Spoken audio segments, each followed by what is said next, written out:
7. Good morning, Phil with you until midday.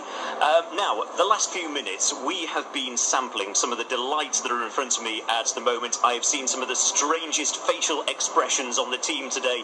It has gone from pure ecstasy to delight to tickling the taste buds. It's because we're talking coffee, of all things. Let me introduce you to Jono Campbell. Jono is the manager of LAVAZZA Espressio, which is here in the Trafford Centre. Been open for a couple of months now. And I don't know if you saw the story this week about the fact that 1,700 people went for 8 jobs at one particular coffee store. I suppose it goes to reflect just how big coffee is now in our sort of day-to-day life.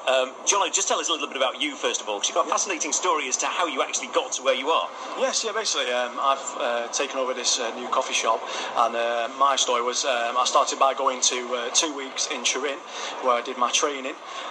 Over there, I was trained with the Italians. It was pretty much a full-on every day for 2 weeks. I also went to the Innovation Centre, where we saw how it was roasted and packaged, and there we got to sample a lot of the coffees, and also we got to see the people who obviously do new innovations, so different products that they put coffee in, and they try them, and then obviously they bring out new products all the time. Obviously, there's a lot more products now that you can get with coffee in than there used to be. There used to be just cappuccino, latte.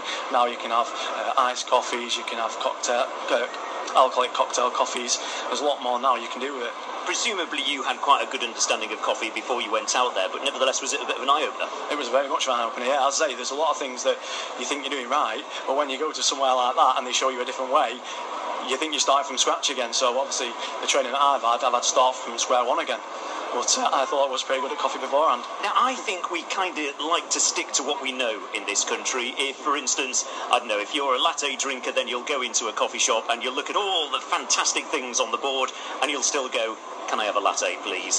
How do you get people to be a little bit more adventurous with their tastes? Well, I think people are a lot more adventurous now anyway. I think that as soon as they come in and they see, because obviously there's a lot more different things now, like, let's say you got more treats, you can do like ones that we do with Nutella and with coffee, whipped cream, and a lot of people say, oh, what's that coffee one with the chocolate in, and the coffee one with the vanilla, the coffee one that's blended with ice. So there's a lot more range now, so a lot more people are coming around to different types than just latte and cappuccino. Obviously, people are always going to go for the latte and cappuccino because that's what we're used to.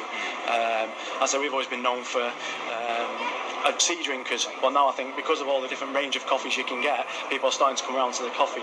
Is that a bit like if you go into a really nice restaurant and they've come up with this fantastic specials board, people will still say, oh, I'll have the burger and chips? Are you a bit frustrated when people aren't a little bit more adventurous because you've got all these fantastic things on your menu? See, that's definitely, a lot of people think that a lot of sandwiches are just packaged in and brought in.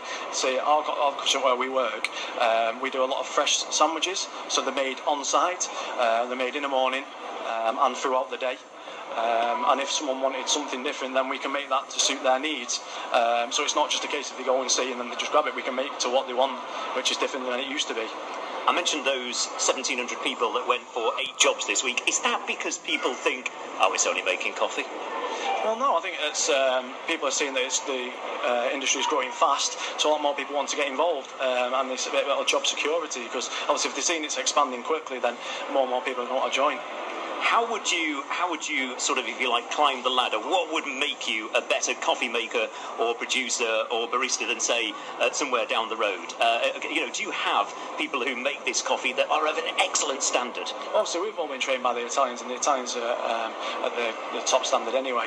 Obviously, we've been trained, and we've got to get to the same level as them, because obviously we've got to replicate a quality brand standard drink as they would in Italy. Obviously, whatever they do in Italy, we've got to replicate here at the Trafford Centre for the UK customers. Let me just mention, Jono, these 3 drinks that you brought today. A latte, which we all know about, which is very, very nice. This lovely, cold, frothy, creamy concoction here. What's that? That's a blendissimo. That's ice with 2 scoops of gelato, with a shot of espresso, with vanilla topping in. It's all blended, and then it's topped with whipped cream and vanilla topping as well. Okay. You can get that in so many different flavours as well. You can get it in ginger, chocolate, hazelnut, cinnamon.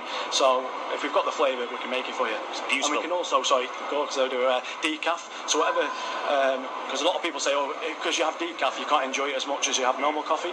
But now with decaf, because there's so many ranges of different decaf, you can have in any sort of coffee you want, any coffee product, you can have decaf. I'm a decaf man myself. Let me just bring in this final one here and bring in Hannah, who's working with us today. Hannah, just take another mouthful of this, because I think that your expression and the noises that came out of your mouth need to be replicated on the radio. Just have another quick spoonful of this little cup full of delight. Just listen to this now.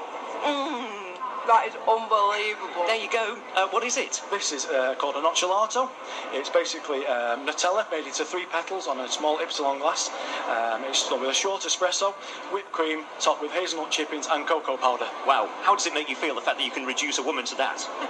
Oh, if everyone should come and try it, and it'll be exactly the same. We also do a similar version to that, but it's called a crocantino, which is sesame brittle with caramel topping, a short espresso again with whipped cream, sesame brittle again with caramel topping. That's another one.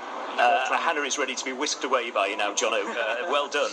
Jono Campbell, who's from LAVAZZA Espressio here at the Trafford Centre, 11:33, and this is Amelia.